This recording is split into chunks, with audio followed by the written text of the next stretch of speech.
Salut Mégane. Salut Pauline. Et bienvenue sur Truc de Meuf, le podcast qui parle de santé et sexualité au féminin. Et cette semaine, on parle des complexes. Et pour ça, on a reçu Aurélie qui a créé le podcast Ceci est ton corps. Ah, les complexes, ces petits trucs propres à chacune de nous et qui prennent tant de place dans nos têtes, nos cœurs et nos vies. À travers cet épisode, nous parlerons avec Aurélie du rapport au corps, des changements et des complexes qui peuvent apparaître et se développer au cours de notre vie, mais aussi de la vision des femmes au sein de la société qui pèse lourd sur leurs épaules. Aurélie, chargée de tous les témoignages de femmes qu'elle a pu recueillir pour son podcast, nous donne des conseils pour entamer le chemin de la décomplexion. Une véritable ode à la célébration des femmes et de leur corps, racontée et expliquée avec la douceur de la voix d'Aurélie. On vous souhaite une bonne écoute. Salut Aurélie. Salut, enchantée les filles. Et bienvenue sur Truc de Meuf. Merci.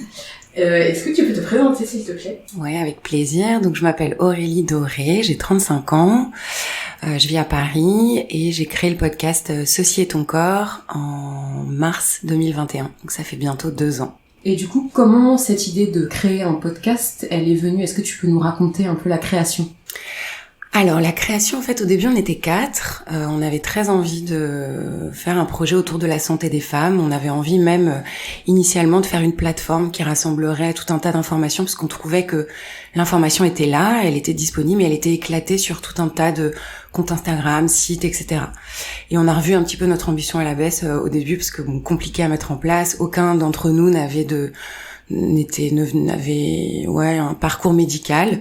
Donc on s'est dit faisons une newsletter et dans cette newsletter faisons une capsule audio et en fait finalement c'est devenu un podcast. Et on a eu envie moi particulièrement, en tout cas ce qui me tenait à cœur dans ce projet, c'était d'aller récolter des témoignages de femmes pour parler de leur rapport à leur corps, des femmes de toute génération, pour aller interroger ce rapport qui est souvent très ambivalent, qui est très mouvant, qui est très lié à nos cycles, aux différents éléments de la vie qu'une femme peut traverser. Donc en fait d'interroger et de se rendre compte finalement qu'on n'est jamais seul. Moi en tout cas, quand j'ai écouté tous ces épisodes, je me suis rendu compte que quelle que soit l'expérience des femmes, il y avait toujours quelque chose qui me raccrochait à elles. Il y avait toujours un truc qui faisait que je me retrouvais dans leurs expériences, quoi. Il y avait toujours un petit morceau que je pouvais prendre et garder à l'intérieur de moi. Et donc voilà, vraiment l'objectif du podcast, c'était de faire une espèce de grande fresque, un récit choral de toutes ces expériences.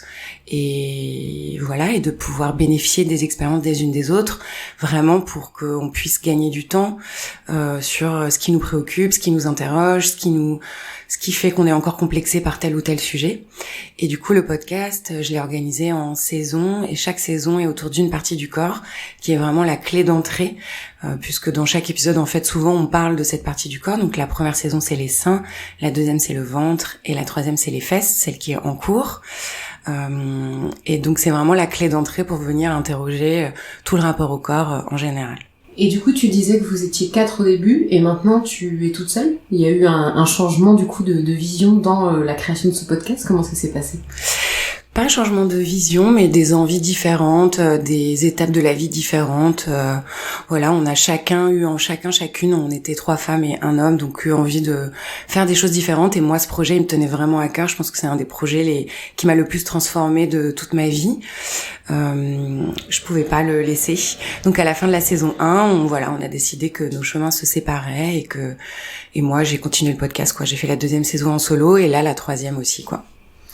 Et du coup, je me demandais comment tu trouves les personnes qui témoignent. Est-ce qu'il faut avoir une particularité ? C'est des gens que tu connais ? Comment ça se passe ? Ça, c'est assez variable. La première saison, j'ai vraiment démarré, c'était pas le confinement, mais c'était encore, je sais plus trop si on était en couvre-feu ou quoi. En tout cas, c'était difficile de se voir et de se retrouver. Puis moi, à ce moment-là, je connaissais vraiment rien en podcast, je découvrais tout.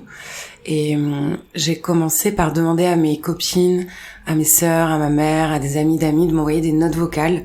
Du coup, la première saison, les premiers épisodes sont très courts. C'est du 3 à 5 minutes en format note vocale. Donc c'était vraiment mon cercle et le cercle assez restreint d'amis ou voilà.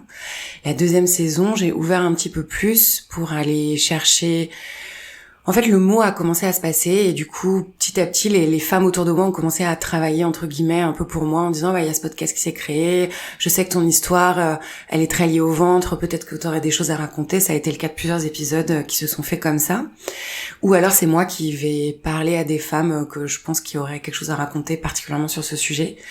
Et la saison 3, c'est un peu la même chose. C'est soit des femmes qui viennent me voir parce que elles pensent qu'elles ont un truc à dire et que elles ont envie de participer à ce grand récit choral ou que voilà, elles ont quelque chose à raconter. Soit c'est moi qui vais vers elles et qui vais les chercher, qui vais leur proposer de participer. Du coup, je voulais savoir comment tu organises tes enregistrements parce que alors moi, j'ai pas écouté tout. J'avoue que moi je suis complexée notamment par mon ventre, donc c'est ça que j'ai écouté surtout comme épisode. Et on entend du coup que la personne qui est invitée à ton micro. Comment ça se passe? Est-ce que tu poses des questions ou juste la personne raconte en fait son ressenti sur cette partie du corps? Ouais, j'ai une trame de questions qui est vraiment un fil rouge, un fil conducteur que j'envoie avant aux femmes que j'interviewe. Donc elles savent exactement de quoi on va discuter, voilà. Après, c'est pas du tout exhaustif et en fait, je fonctionne de manière un peu organique. Donc selon là où les femmes veulent aller, je les suis et voilà, on brode un peu ensemble comme ça. Et c'est vrai que je voulais vraiment mettre en avant le témoignage et leurs paroles et moi couper mes questions.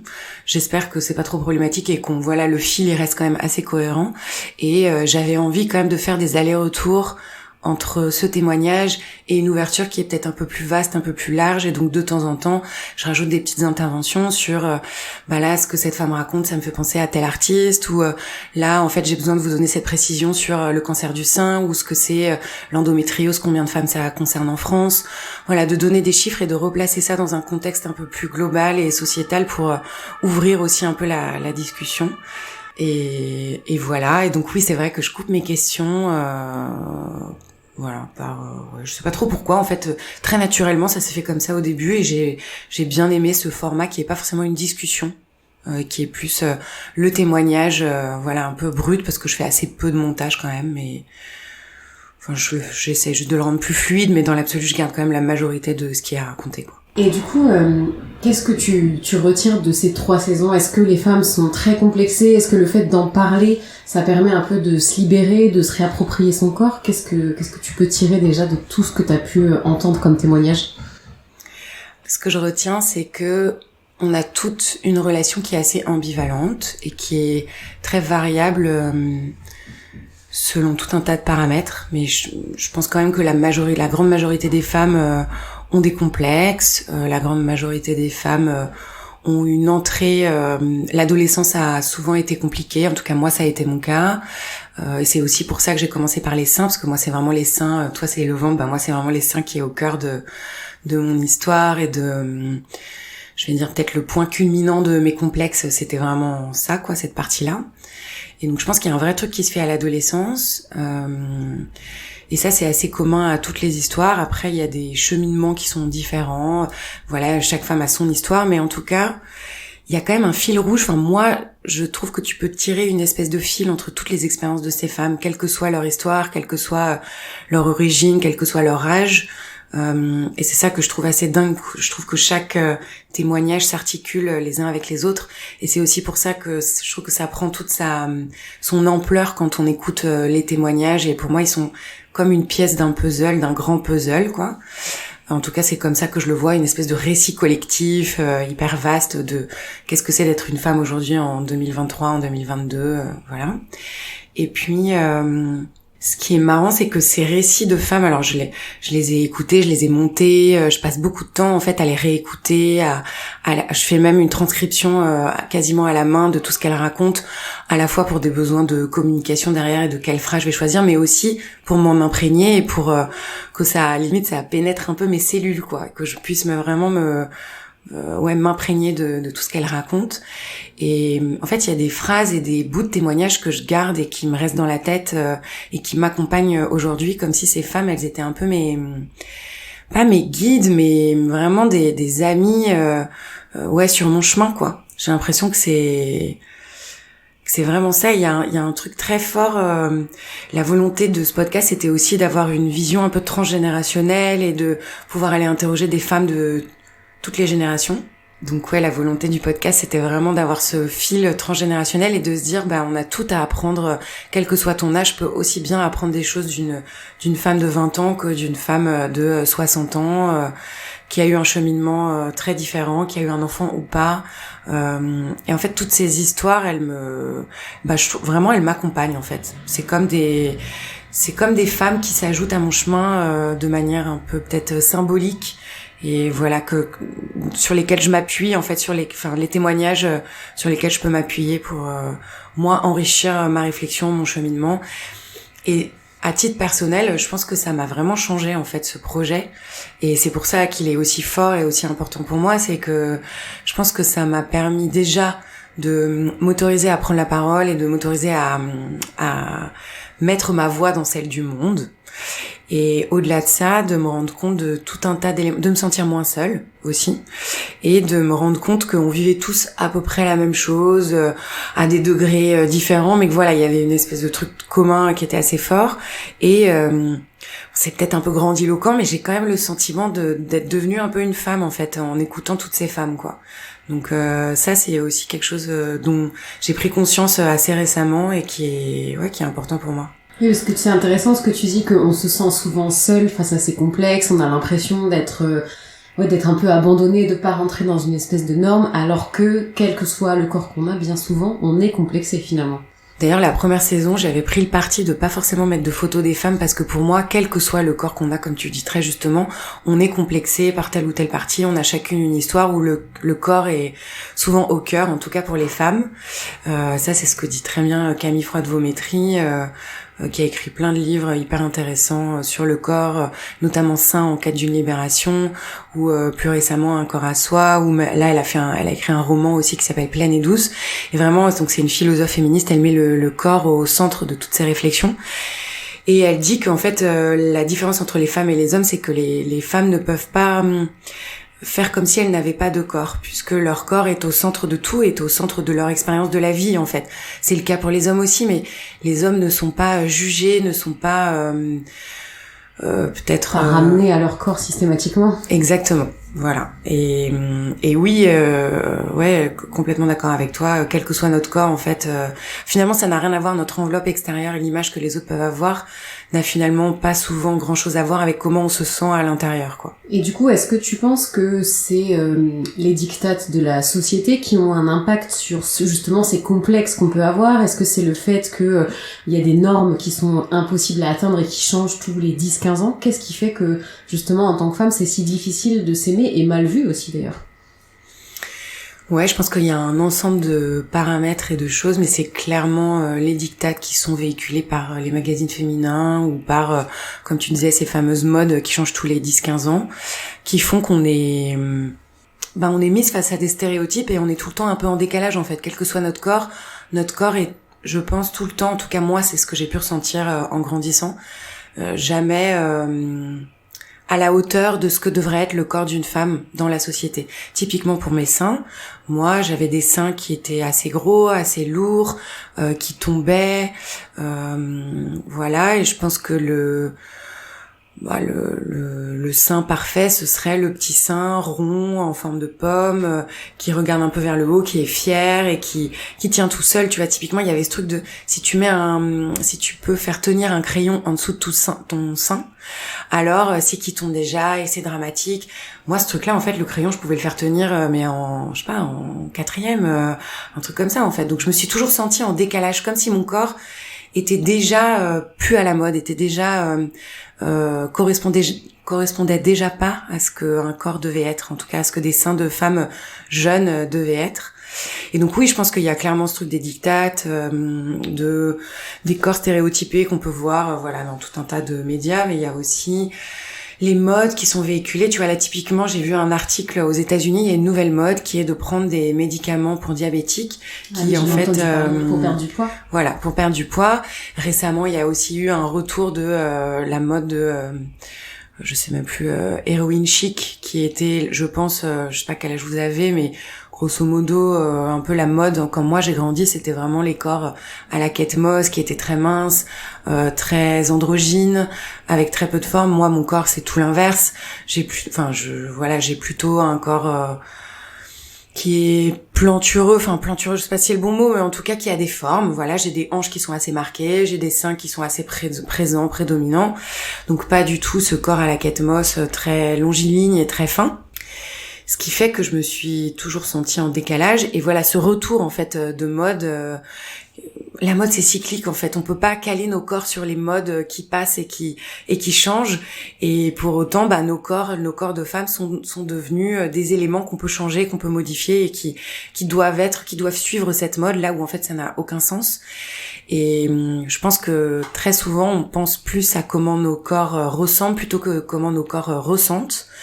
Et moi, c'est que récemment que je pense que très longtemps, j'ai été coupée aussi, j'étais en décalage et coupée de mon corps. Par exemple, les émotions, c'était un truc que je ressentais pas vraiment. Et il y a eu ce travail de revenir au corps. Vraiment, de me redire, ok, comment je me sens dans mon corps? C'est quoi l'émotion que je ressens là maintenant? Dans quelle mesure est-ce que ça peut être un indicateur de ce que je vis? Et d'essayer de valoriser ce truc-là de ressenti plutôt que à quoi il ressemble. Bon, c'est pas 100% gagné, mais je pense que c'est un peu mieux qu'en tout cas il y a quelques années, quoi. C'est vrai que ça devrait être la base en fait de déjà célébrer son corps quand il fonctionne bien, parce que c'est pas tout le monde qui a la chance d'être en bonne santé. Ouais. Et typiquement nos corps sont capables de faire des choses incroyables et on leur fait pour autant subir des misères parce qu'il faut être fichu comme ci, comme ça, et puis un coup il faut avoir des gros seins, un coup c'est des petits seins, etc. Et on oublie même juste de se dire est-ce que je me sens bien, est-ce que mon corps fonctionne, qu'est-ce qui me permet de faire en fait, le célébrer déjà pour ça. Ouais, absolument. Carrément, c'est exactement ça. Juste le célébrer parce qu'il est là. Il y a une phrase que Violaine a dit. Donc Violaine, c'est le dernier témoignage de la saison 3. Elle dit, je suis passée de j'ai un corps à je suis mon corps. Comme si elle avait vraiment opéré ce recentrage et ce passage où elle revient à l'intérieur d'elle, quoi. Et je trouve que c'est hyper fort. Et tu vois, c'est ce genre de phrases qui m'accompagnent et qui me tournent dans la tête et que je me répète de temps en temps. Et ouais, c'est vraiment, je trouve ce passage-là que j'aimerais que chacune opère. Alors pourquoi pas en écoutant le podcast, mais aussi en faisant des expériences. Je pense que c'est aussi comme ça qu'on revient à son corps, en faisant des expériences, en se rendant compte que notre corps, il est vivant. Comme tu disais, il peut faire des choses qui sont incroyables, il nous porte au quotidien, il peut gravir des montagnes, il peut ressentir du plaisir, de la jouissance, et donc c'est aussi ça, revenir à son corps, c'est prendre conscience qu'il peut vivre des choses, en tout cas nous faire vivre des émotions et des choses. Et c'est aussi, en fait là c'est moi où j'en suis aujourd'hui avec le podcast, c'est continuer à récolter tous ces témoignages. Mais aussi en parallèle, je réfléchis à peut-être un format qui est un peu plus court et d'aller voir des femmes qui ont mis le corps au centre, mais dans leur pratique. Tu vois, j'ai testé ce qu'on appelle la danse des 5 rythmes, qui est une danse libre. Grosso modo, c'est un atelier où tu passes 2 heures. En général, c'est le dimanche matin. Moi, j'ai testé deux ateliers différents, un le mardi soir et un le dimanche matin. Et donc, t'es guidé par une sorte de facilitateur, je sais pas trop comment appeler ça, qui a une espèce de playlist et qui t'accompagne dans ces 5 rythmes. C'est un petit peu perché. Au début, je regardais ça un peu d'un œil extérieur en me disant mais je suis tombée où là, je suis vraiment avec des... J'en ai entendu parler, je me suis dit c'est quoi ce truc? Ouais, c'est un peu perché et en même temps, quand tu passes ce stade de ok, c'est trop chelou, tout le monde est chelou. En fait, juste tu passes moi en tout cas, j'ai passé vraiment un très bon moment à justement me détacher du regard des autres. Tout le monde est là pour la même chose, qui est de juste vivre un truc, une expérience avec son corps. Rien que d'en parler, j'ai des espèces de petits frissons je sais pas, t'es juste là et tu peux lâcher des trucs et en plus tu peux le faire de manière bienveillante avec des gens autour de toi. Toute personne est là pour juger, tout le monde est là pour vivre un truc qui est assez cool. Et voilà, ce genre d'expérience. Moi, à titre perso, je suis très fan d'expériences en tout genre, de médecine parallèle. Ça fait très longtemps que j'expérimente des choses pour justement revenir à mon corps. Mais ce que j'avais pas compris, c'est que c'est personne qui va me donner une solution. En fait, pendant très longtemps, j'expérimentais ces choses en me disant, c'est l'autre qui a la solution qui va me la donner. En fait, non, ça se passe pas comme ça. C'est l'autre qui va faciliter des choses pour que moi, je vive des choses dans mon corps. Et ça, maintenant, je pense que j'ai à peu près capté. Et je vis ces expériences différemment. Et donc, j'ai vraiment envie de mettre à disposition de mes auditeurs et mes auditrices toutes ces expériences que moi je peux tester ou que d'autres femmes ont pu tester pour les rendre peut-être plus visibles, plus accessibles et puis donner peut-être des choses un peu plus concrètes pour que chacune, à notre niveau et à notre rythme, on puisse se reconnecter, se relier, vibrer, quel que soit là où vous en êtes, quoi. Et est-ce que tu penses que le fait de gagner en âge, ça nous permet aussi de mieux se réconcilier avec son corps? Parce que, moi, à titre personnel, quand j'avais 20 ans, je devais peser, 5-10 kilos de moins qu'aujourd'hui, et pourtant j'étais très complexée et beaucoup moins à l'aise, alors que mon corps rentrait plus dans les standards, entre guillemets, qu'on peut attendre d'une femme, en fait. Je sais pas si c'est l'âge, mais c'est clair que le cheminement et le recul qu'on a sur sa vie, ça, j'en suis assez convaincue. D'ailleurs, toutes les femmes que j'ai interviewées pour le podcast qui ont 60 ans et plus, la majorité, je me refais le fil, mais elles sont quand même elles ont un recul sur leur vie, elles ont un recul sur leur cheminement, sur leur parcours. Après, tout dépend de ton parcours, hein. Je pense que c'est pas parce que t'as 60 ans, 70 ans que t'es forcément apaisé par rapport à ton corps. Je pense que c'est pas du tout, ça va pas avec. Pour autant, t'as eu peut-être plus de temps pour cheminer et te poser des questions et vivre des expériences et des choses. Et notamment la maternité peut-être, ou notamment la ménopause, ou l'arrivée des cheveux blancs, ou tout un tas d'expériences que tu vis à partir d'un certain âge, qui font que tu sors aussi du marché de la bonne meuf, comme pourrait l'appeler Virginie Despentes, même si je sais pas si c'est tout à fait comme ça qu'elle l'appelait, mais ce qu'elle voulait dire, mais en tout cas, je pense qu'il y a un truc qui s'opère aussi à un certain âge qui fait que peut-être t'es moins regardé dans la société, et donc peut-être tu reviens à ton corps, ou en tout cas t'as un rapport à ton corps qui change aussi à ce moment-là. Donc oui, j'imagine que certainement il y a ce basculement qui s'opère. En tout cas, j'espère, et je nous le souhaite à toutes. Mais je nous le souhaite à toutes de pas attendre la ménopause pour vivre quand même ce basculement-là. Enfin, j'espère que ça arrivera avant.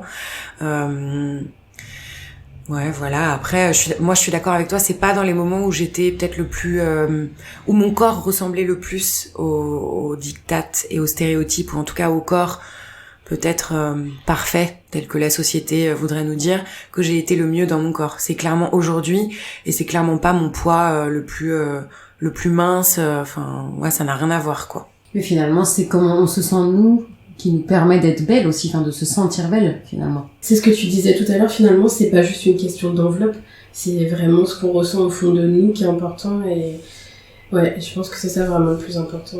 Ouais, absolument. D'ailleurs, par exemple, je me sens assez bien et même le mieux quand je fais du yoga, faire du yoga c'est pas forcément ça, mais en tout cas quand mon corps est actif. De manière générale, quand je marche, quand j'ai bougé mon corps, que j'ai fait du yoga, que je me suis préparé un bon repas, j'ai peut-être beaucoup mangé, mais en tout cas j'ai ce plaisir d'avoir préparé un truc qui m'a fait trop kiffer, qui m'a fait limite jouir, mais d'un truc délicieux, quoi. C'est dans ces moments-là que je me sens le mieux dans mon corps, parce que j'en prends soin, en fait, parce que je lui ai donné ce dont il avait envie, et c'est pas tant ce à quoi je ressemble, mais plutôt j'ai répondu aux besoins de mon corps, et surtout j'ai réussi à entendre ses besoins, et du coup je les ai comblés en lui donnant ce qu'il avait envie de manger, en bougeant comme il avait besoin. C'est plutôt ça, en fait, le basculement que j'essaie d'opérer, que je pense avoir opéré, et que j'essaie de garder, de maintenir pour que ça fonctionne, quoi. Ouais, moi je comprends, j'ai découvert aussi récemment je fais du sport parce que ça fait du bien à mon corps, parce que j'en ai envie, et sans objectif physique particulier derrière, autre que je me dépense, je me fais du bien, et je me maintiens en forme pour être le plus longtemps possible en bonne santé, quoi. Et ça, c'est vraiment pas du tout un truc que je faisais quand j'avais 20 ans. C'était, il faut faire du sport parce qu'il faut être mince, faut être musclé, etc. Et du coup, on en oublie presque les trucs de base. Manger bien, bouger, mais pour se sentir bien, et pas dans une optique esthétique. Ouais, je pense que ça, c'est un message qu'il faut vraiment marteler, dire et redire. Et d'ailleurs, je comprends pas qu'on nous apprenne pas à...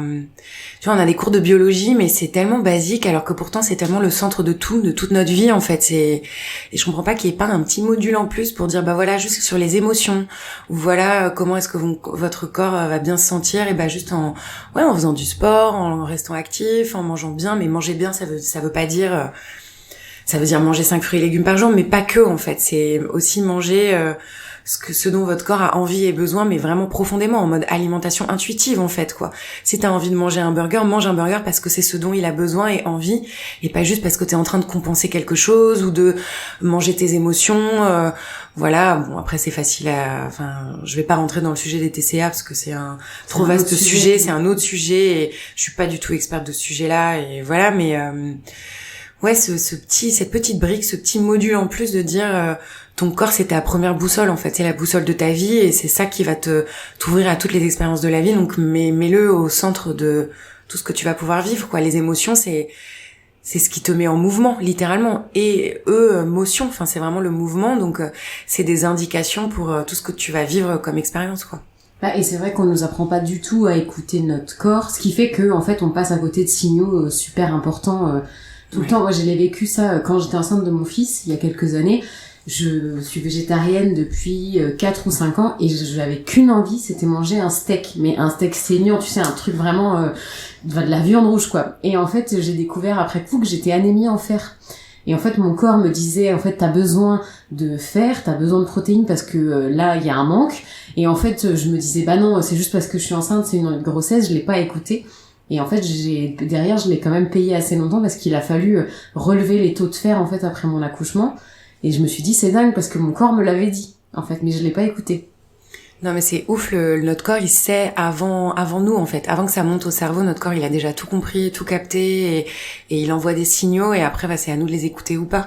Tu vois, je pense à 2 témoignages dans la première saison d'une femme qui a eu un cancer du sein et qui parle de l'intuition et de son corps lui a parlé en fait et elle raconte qu'elle était chez elle regardait les bougainvilliers et elle a eu une espèce de prise de conscience mais sortie un peu de nulle part en mode mais et s'il y avait et si en fait il y a une espèce de et si, une espèce d'intuition, un truc très bizarre, voilà. Et puis en fait elle est allée faire des examens et tout est allé très très vite et en fait elle avait un cancer du sein, des 2 seins d'ailleurs, elle s'est fait opérer, etc.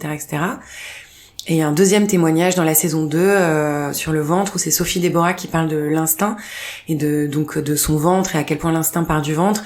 Elle aussi elle a un parcours médicale qui est assez lourd, assez chargé, elle a eu un cancer, elle a eu différentes problématiques et pareil, tout part de l'instinct et de comment son corps lui a envoyé des signaux et c'est aussi grâce à ça qu'elle a compris et qu'elle a entendu et qu'elle a pu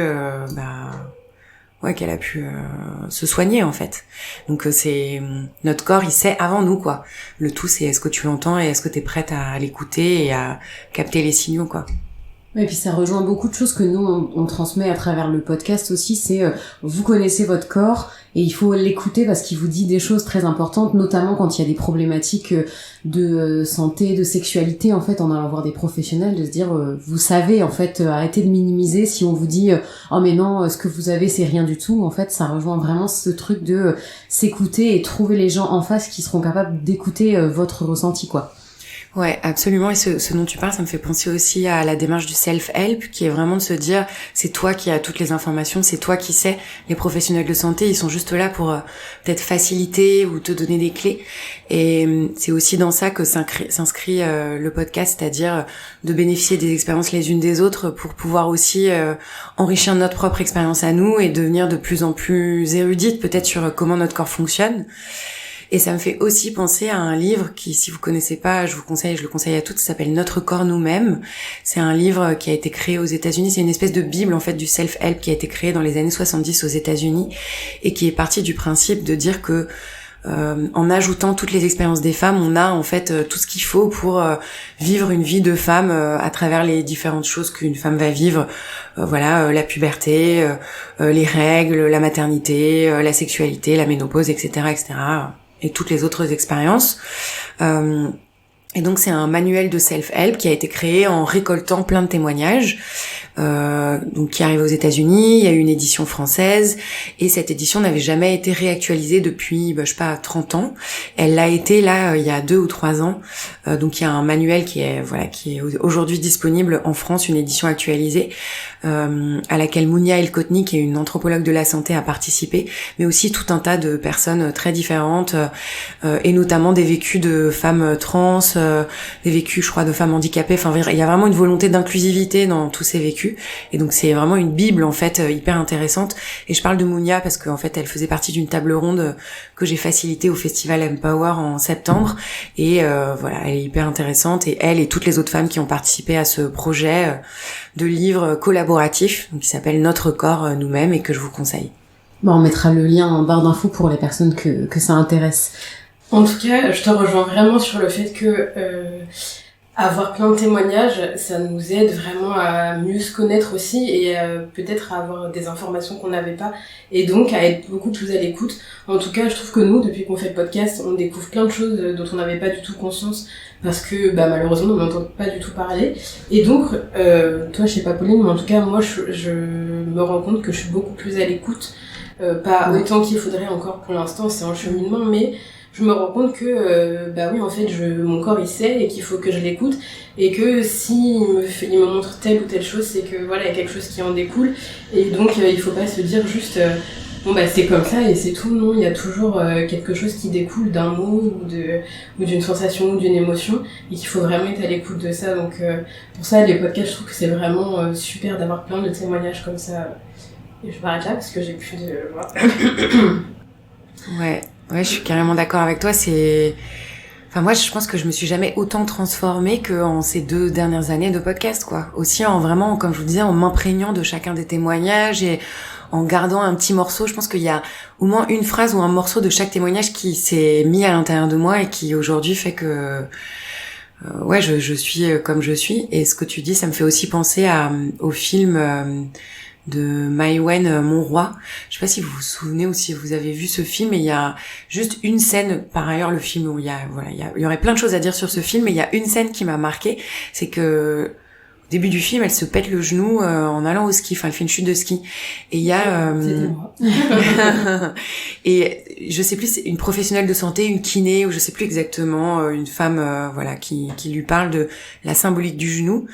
Et le genou, c'est le je et le nous, et elle est dans une phase très compliquée avec son compagnon, Vincent Cassel, et voilà, et donc elle met en parallèle le genou et la phase dans laquelle elle est.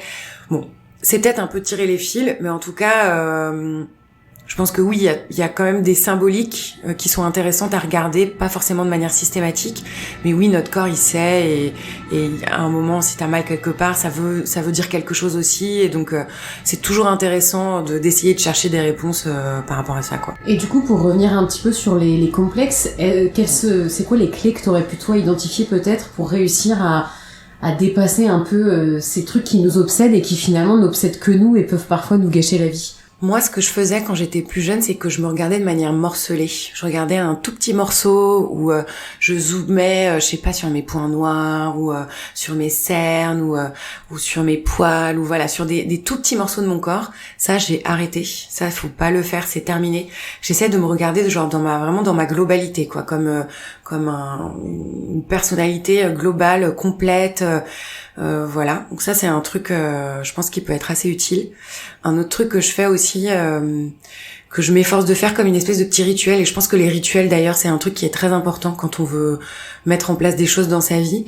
Je passe 5 minutes tous les matins juste à me mettre de l'huile partout sur le corps, et notamment sur les endroits. Moi j'ai toujours eu des espèces de petits...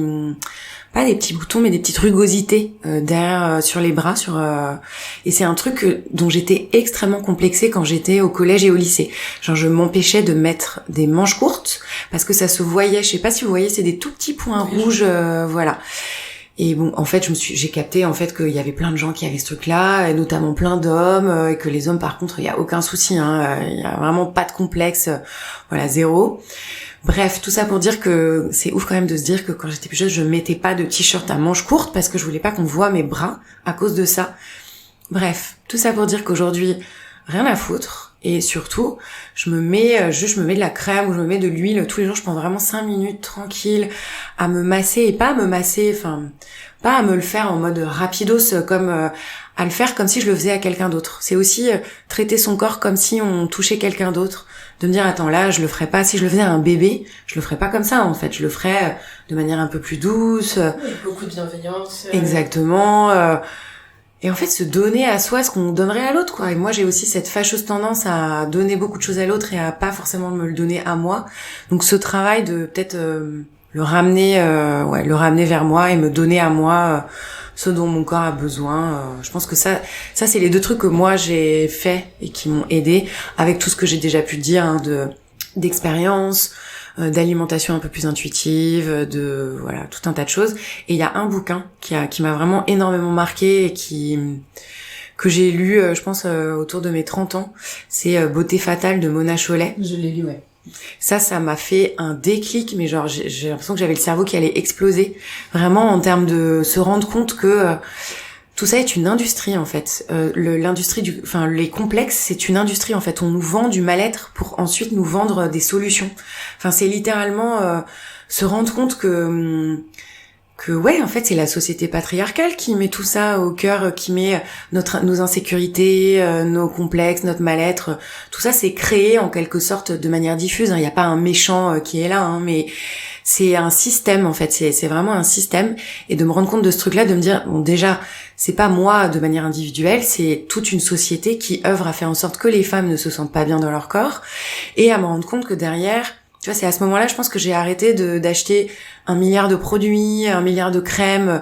Je dis pas, enfin, en vrai, si ça vous fait plaisir, allez-y, il y a aucun jugement là-dessus, mais juste moi, je me maquille plus, tous ces trucs-là, en fait, je m'en suis vraiment débarrassée comme une espèce de truc inutile. Enfin, vraiment, moi, ça ne me servait pas. Et le maquillage, j'ai jamais été à l'aise vraiment avec le maquillage. Enfin, si j'ai pu m'amuser quand j'étais plus jeune à me mettre un peu de violet en mode ombre à paupières, mais en vrai, c'est tout.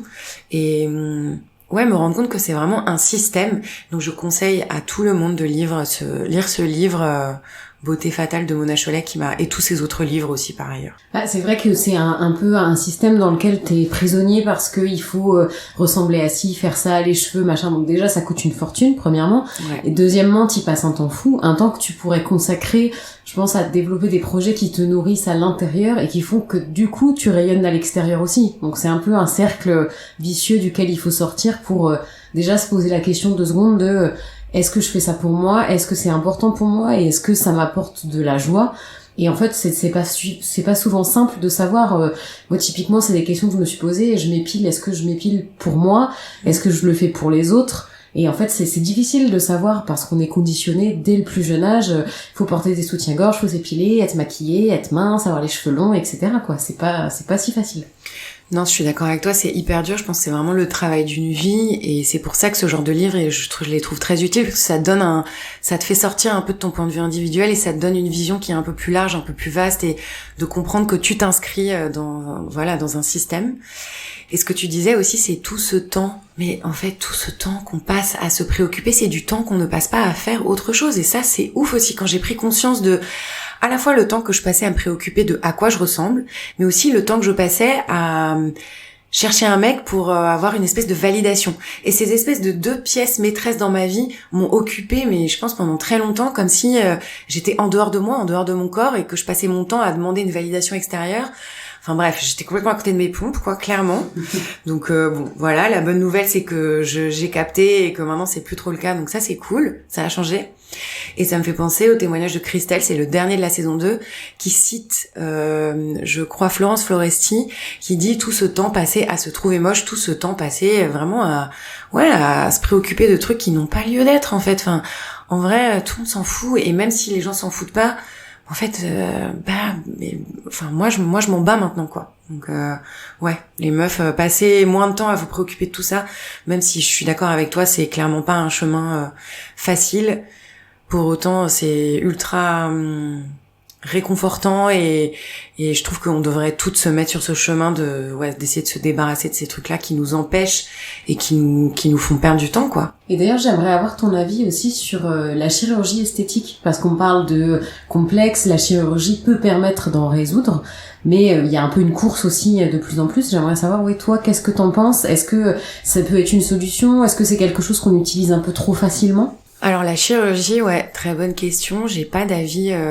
Mon avis, c'est chacun sait ce qui est bon pour soi. Moi, j'ai pas d'avis sur qu'est-ce qu'une autre femme doit aller faire ou pourrait faire. Après, ça s'inscrit aussi dans un système à la fois patriarcal et capitaliste de dire il y a une espèce de course au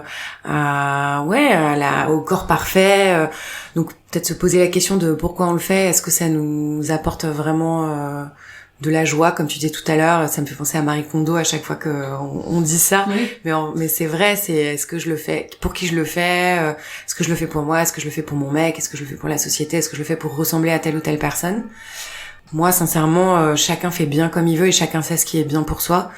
Après, je sais qu'il y a des espèces de dérives avec certains chirurgiens esthétiques. Enfin, moi, j'ai des copines qui sont allées voir des chirurgiens et qui m'ont dit j'y allais juste pour prendre 2-3 d'informations, et en fait je suis ressortie en me disant en fait je vais me mettre de l'acide dans les lèvres, je vais faire ci, je vais faire ça, parce qu'il y a aussi ce truc de mettre le point sur, de mettre le doigt plutôt, de mettre le doigt sur des potentiels complexes que t'avais même pas vu toi avant, mais en fait en sortant de là tu te rends compte qu'il y a ce truc là que tu pourrais améliorer.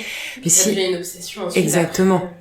Et si t'es tout le temps dans un truc d'amélioration, en fait, arrêtons de vouloir nous améliorer tout le temps. En fait, on n'est pas des humains améliorés, on est juste nous, et notre corps, il est là, et il est tel qu'il est, et en fait, voilà.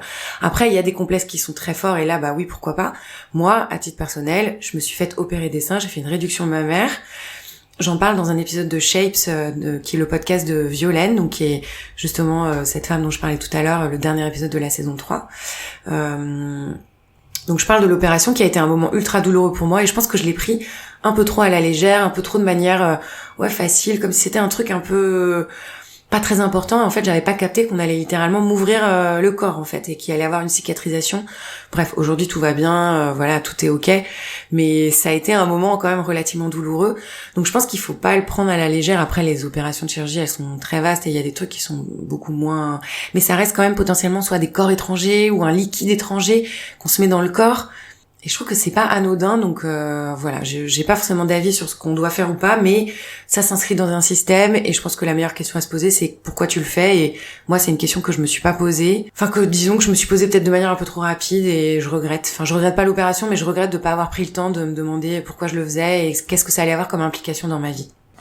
Est-ce qu'il y a quelque chose que t'aimerais rajouter, parce que je trouve qu'on a déjà bien balayé tout le sujet des complexes, du rapport au corps, se rapproprier son corps, essayer de cultiver son intérieur pour avant de se préoccuper tout le temps de ce que l'extérieur peut renvoyer. Est-ce qu'il y a quelque chose qu'on n'aurait pas évoqué, dont tu voudrais parler? Non, mais le mot de la fin, c'est genre faites-vous du bien les meufs, quoi. Vraiment juste pensez à vous en premier. Faites-vous du bien, donnez-vous ce que votre corps veut, donnez-vous ce que vous voulez, que ce soit de la bouffe, que ce soit du sport, que ce soit des expériences, de la jouissance. Il y a que ça de vrai, il y a que ça qui compte. Donc voilà, c'est le seul truc que j'ai envie de rajouter. Merci beaucoup. Merci à vous les filles.